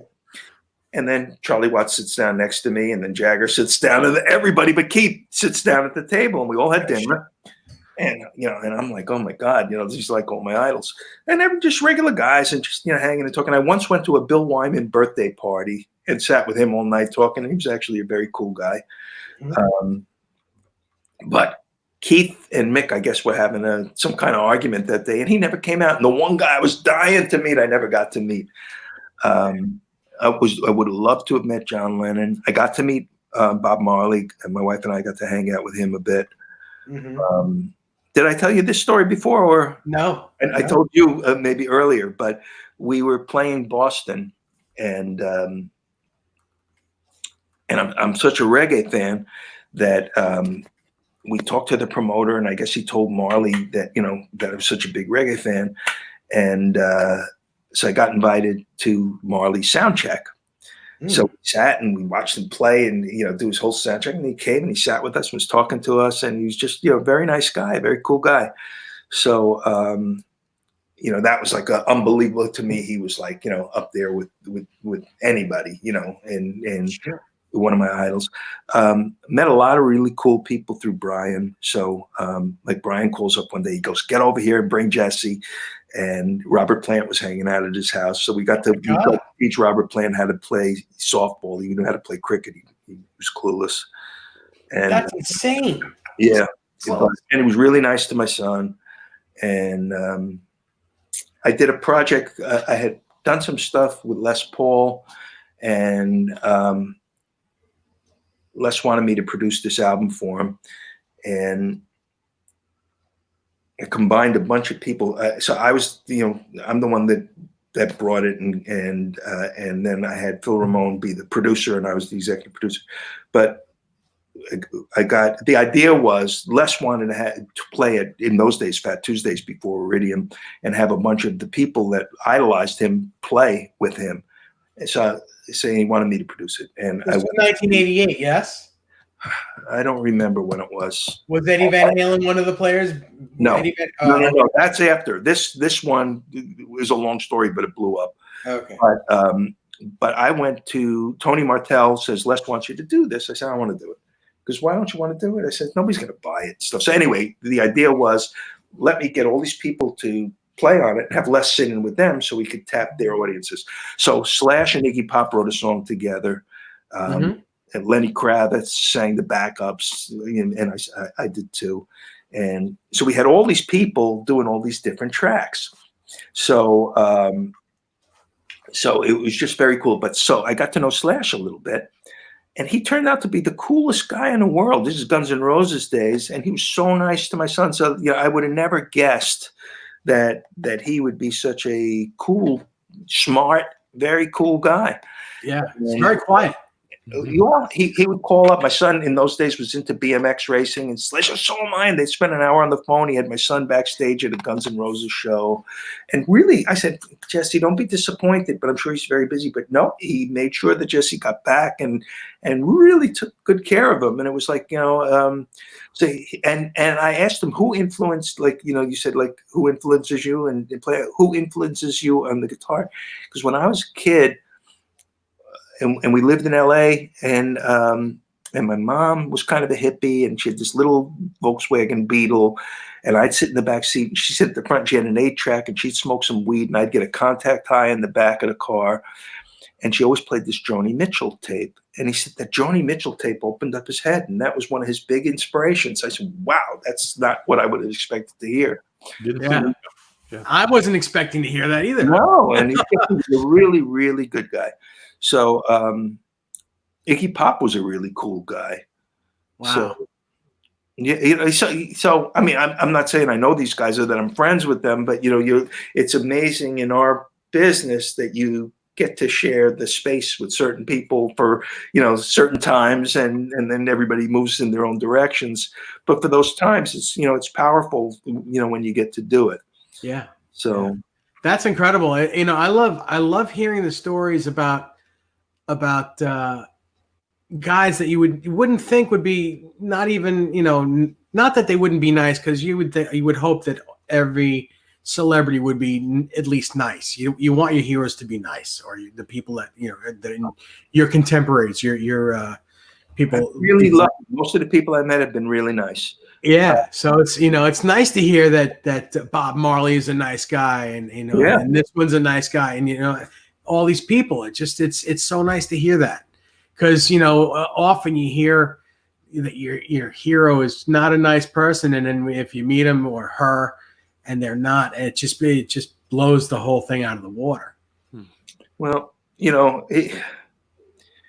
I guess, and sometimes you catch people on a good day. You never know that. Yes, people have good days and bad days. I know. I idolized John Lennon, but the more I got to know about him and stuff, he wasn't so great to Julian, and he had his issues. He's a human. I mean, I don't judge anybody, but sometimes your idols are more human than you want them to be, and it's hard to have that reality. It's like, I'm not a perfect person, so it's like, God knows stuff that I've done that impacted people, but at this point in your life, you just try to be, you know, you try to think of how you would want to get treated, and hope you learn some lessons, and you know, along the way. You know, we're all housebroken now. We, you know, I'm not going to lie that we weren't crazy back in the day, but you know, now we're, you know, everybody seems to be in a good space. You know, yeah. So what kind of advice do you have to the people out there to help inspire them to play instruments and to play music and play guitar or whatever instrument they want to play? What kind of inspiration do you have for them? You know, the funny thing is that if you got it in your head that that's what you want to do, nobody's going to tell you otherwise. So it's like, I think innately people know what it is that they want to be and what they want to do, and maybe they're afraid to go for it. And for somebody like me who doesn't read music, I didn't come into it as a player with a great amount of skill sets, yet I knew innately that the stuff that I did do, I did with authority. So you have to have the balls to try to put what you do alongside what somebody else does, and know that it's going to mesh. Like, here's a perfect example. Karen Carpenter did a solo album, and she went through 200. Phil produced it, and she went, and they asked us to be the band. So me and Lib and Doug and David were the band, and with some other guys too. And out of 200 songs that she listened to get the 12 on the album, she picked 4 of mine, and then 2 of them, we recorded 3, and 2 of them made it to the album. And Bob James was the keyboard player for it, but so I can't chart it out. I can't read music. So Bob James had to chart out my song. So I'm sitting there playing it for him, and he's charting it out. And he's complaining to Phil. He goes, "Geez, I haven't done this in 100 years or whatever." But after doing it, it was like a very simple song. And he said, "You know, it sounded so simple, but it's very interesting. I see what you're doing." And it was just, you know, kind of an accident. It's just like an innate way that you approach things. So, so it was kind of interesting to have. It wasn't the connection playing so much as you know, making that communication and seeing now he kind of understands where I'm going with this. You know, so. Yeah, that's cool. Great. That's cool. What about you, Ty? What would I say? No, I'm kidding. Yeah. Well, yeah, what would you say? Well, I mean, I was just chatting with Brendan in the chat. He says, I get inspired every day by all of you guys. And at 51 years old, I still feel like I have a long future to learn and play. I mean, that's why we all gather on these things, you know, every week. Yes, that's the main reason. That's it. I mean, that's well said, Brendan. I heard a thing with Lib the other night that he was talking about. He did a similar thing to what we're doing now. And while he's stuck at home, he's got a pad and the drums, and he said how he really tries to learn something every day. And he really, you know, and he's got a 3-year-old daughter who's a Beatle freak, and he's like discovering all those songs all over again. His daughter is like, you know, boy, the apple doesn't fall far from the tree, but it's like reliving all those songs and that explosion of inspiration. He's getting it all over again with his daughter. But he said, you know, but the thing is, you learn something new every day. And I guess to have an innocent enough perspective to look at it and see, can I approach something and have that same dynamic that I had when I was a kid? And, you know, when we started playing and we played bars and stuff, and there was groups like Sam and Dave and all this stuff, and they'd come out, you'd feel this rush of energy, like, oh my God, we're taking no prisoners. And then you get older, and sometimes you lose that spirit. We kind of have that spirit now with the Lords. We go up and it's take no prisoners. But to get into that mindset where your head is there again, I think that's what you got to strive to do. It's like, you know, what made me feel like being a musician, and can I carry that to the stage with me? You know, I know Liberty brings it to the stage every time, and Richie does, and I feel the same way. it's not just chops, it's attitude. It's, it's do I feel it this strong? Because if I do, you will. And I think if you're trying to be a musician, first of all, if that's what you want to do, nobody's going to tell you otherwise, and then just bring it. Yeah. That's great. Well said. It's great advice. I think that every musician has the ability, with an open mind and the right attitude, has the ability to learn from other musicians, regardless of tenure, regardless of we all have the ability to share something unique with one another. And I think that when we can create a community like that, then we all grow and we all benefit, regardless of how long we've been playing or how big the stages are that we've played on. Yep.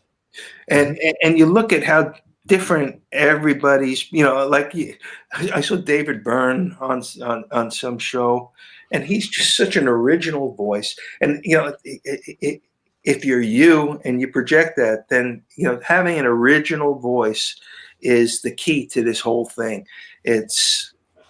I have less patience listening to some people that are obviously incredibly skilled, but it's kind of a rehash of everything. I'm much more interested. I don't care about the skill level as much as the original thought, the uniqueness. Like, to me, Randy Newman is one of my idols. I love Randy Newman. Me His too. songs are amazing. Yeah, great songs. And some of that early stuff is so brilliant and amazing. And got to play with him at Farm Aid, at the first Farm Aid, and it was just like I was just in heaven. It's like, oh my God, he's my idol. Wow. But I didn't realize you were at Farm Aid. Yeah, the first amazing. one. Yeah, in 1985. Yeah. That was. Did you get to see Sammy Hagar and Van Halen play? I don't remember. I remember Dylan was there and Johnny Cash was there and Tom Petty was there, and they were all holding court backstage, and we were just like a fly on the wall, just listening there outside of our trailer. It's like right in front of our trailer. That's pretty incredible. And it was just so unbelievable. But to me, Randy Newman is such a genius and so brilliant from his lyrics and musically, and his orchestrations are so brilliant. But he's an acquired taste for a lot of people. Some people, he's got a horrible voice. And I think he's got an amazing voice. I'd rather listen to him sing than, the guy in Journey or whatever. To me, Randy Newman is an original voice, his voice. It's voice. Early Dylan stuff. I love it. Interesting. Yeah. It's so interesting to listen. Oh, but and everybody thinks of Randy Newman, thinks of short people and stuff. It's which is great too. But the first time I heard Ry Cooder, Liv was playing in the wedding band. The keyboard player said, "You got to hear this. You got to hear this." And he played this Randy Newman song called "Burn Down the Cornfield" on a record called 12 Songs. And it's Ry Cooder playing. I never heard Ry Cooder before, and I said, "Wow, is that amazing?" But wow, is this song powerful? And there's one of his songs called after this, I'll send you me and in my basement, me, Lib, and David and Dean Krause did a version of a Randy Newman song to play live, and a song called "Tickle Me," and I'll send it to you. It's a very cool version of it. Great. But Ry Cooder, one of my favorite guitar players, just like amazing. One of the best in the world. Yep. Amazing. In the world. Yep. Authentic. He's got an authentic voice, and he really follows his thing. So I mean, that's the stuff that most appeals to me. Uber commercial stuff, not so much. Although everybody would say that's what our records are, but I think our records might be interesting because we bring all these different elements into them. That the color here and the color there that came from everybody's collective experience. Yeah. Well, I think you demonstrated that earlier when you were weaving in the reggae influenced guitar into popular music. I mean, that was. But it's very subtle. My picks used to say Sultan of Subtle on them, and some of them said Ayatollah of Understatement. But it's just, I love that. That's my favorite. I'm all out of those. You're gonna find me one of I those. have one or two of the Sultan of Subtle picks, but it's not stuff. It's stuff you can barely hear, but it's part of that. It's part of that whole canvas. And best compliment I ever got as a guitar player, Liberty used to say, because I don't know what the hell you're playing, but when you stop playing, it doesn't sound as good. It's not. I'm not like one of those guys that's gonna crunch it out. But but there's all different layers, and like a good chef knows how to blend the layers of the different flavors together to make something special. Otherwise, it's just a TV dinner. Yeah. Mm-hmm. Yep, that's true. So, what do you guys think? You guys good? I think this was a great first one. This has been a treat. I'd love it. I'd love to have you on for a second one. I'm sure there's a lot more that we can talk I'll about. remember to post it on my site so people know that I'm here. You know what? You can post it after this. People will watch this, in its rerun. And we always get a lot more in the replay. So yeah, people will be watching this for a long time. By the way, my mom is here. Hello, Mom. Yo. Says great show, guys. Thank you. Yeah, I appreciate that. What you got on the stove? I'm sorry? I said, what she got on the stove? What does she have on the stove? You know what? I don't know what she cooked today, but I usually do the cooking here at my house. Do you? Same. You know what? I do a lot too. I like to cook. Same I had here. an Italian mom, so yeah. I love to cook Italian food. I'm major into Italian food. Yeah. But very cool. But from the two of us, Russell, thank you so much for being here with us. Such tonight. a pleasure, Russell. This was amazing. And I'd love to do it again at some point. Maybe we can have you and Lib on at the same time. I'll try to contact him and see if you guys will both do it at the same time. Cool. That should be fun for all of us as well. And thanks for all the great music all these years. Are you kidding me? Yeah. Forget it. Yeah. Forget it. It's part of our DNA. Yeah. Your guitar playing is part of our DNA. Yeah. It's awesome. All right, man. Well, all right, everyone. Thank you so much for another great night. We'll see you all next Thursday night at 8 p.m. And Thank you. who do we have? Who's our guest next Thursday night? Who's our guest next Thursday night? I should know this already. Hang on a second. Let me see. Oh, Charlie. It's Liquid Charlie next Thursday night. So tune in next Thursday night. We'll have another amazing guitar player from the UK, Cool. Liquid Charlie, and we'll see you at 8 p.m. next Thursday night. And Ty, thank you so much for another great night, Ty. Cool. Pleasure, Russell? Dave. Thank you, buddy. Stick around. Don't go. Thank you, Don't go Russell. anywhere else. Okay. Hang on one second, guys.